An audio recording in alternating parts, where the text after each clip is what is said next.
Hey everyone, welcome back to the channel. So we get a release date for Splatoon 3 as well as some free DLC for the Nintendo Switch Online Expansion Pack. And we have a possible look at some games coming to the new PlayStation Plus service. We have those topics and others to cover, but before we get started, if you like this video, be sure to give it a thumbs up. And if you haven't yet, consider subscribing. That's the best way to let me know you enjoy the content on this channel. Now let's get started. So late Friday night Eastern time, which is pretty much the morning in Japan, we get this message from Nintendo. Incoming! Splatoon 3 splashes down on Nintendo Switch September 9th. Get an early look at the game with this fresh Turf War gameplay. So to go along with this announcement and additional footage, we also have a look at the box art here, and Nintendo decided to not stop just there. Ahoy Nintendo Switch Plus Online Expansion Pack members. You can now enjoy the Splatoon 2 Octo Expansion DLC as part of your membership at no additional cost.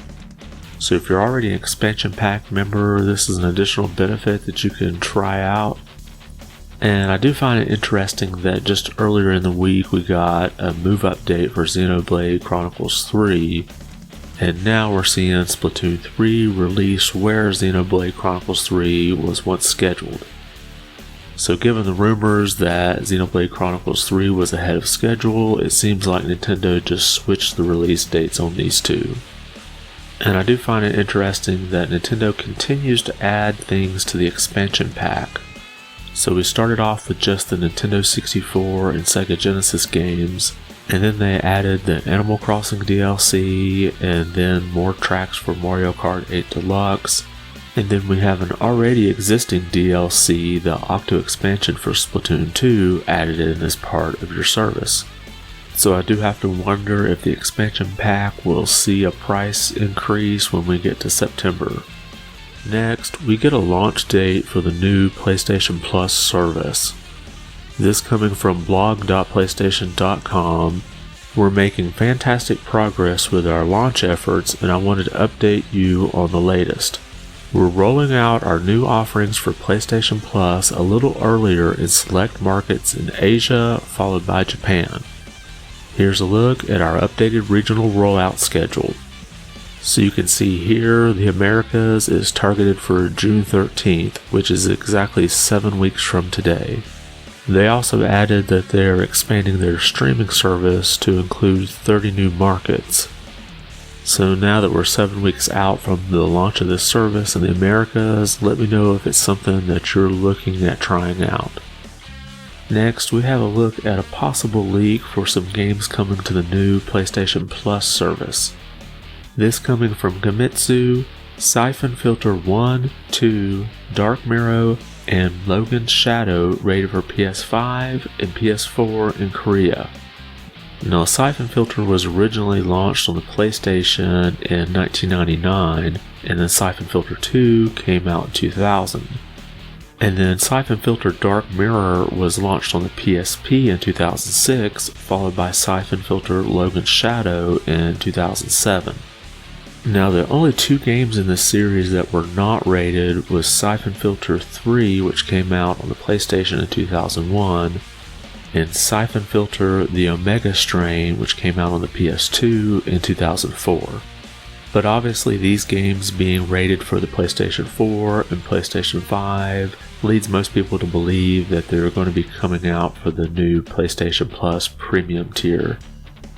And since these games were all on the PlayStation and the PSP, they should run directly on the console through emulation, unlike games for the PS3 that are on the service, which have to be cloud streamed. So it's good to see Sony dipping back into older catalogs to bring these type of series forward for this new service. And are there any more that you would like to see brought forward? Make sure to leave a comment below and let me know. And finally, while we're on the topic of Sony, it definitely looks like they're continuing to move forward with their PC strategy. This headline from VGC, PlayStation is seeking a senior director for its expanding PC strategy.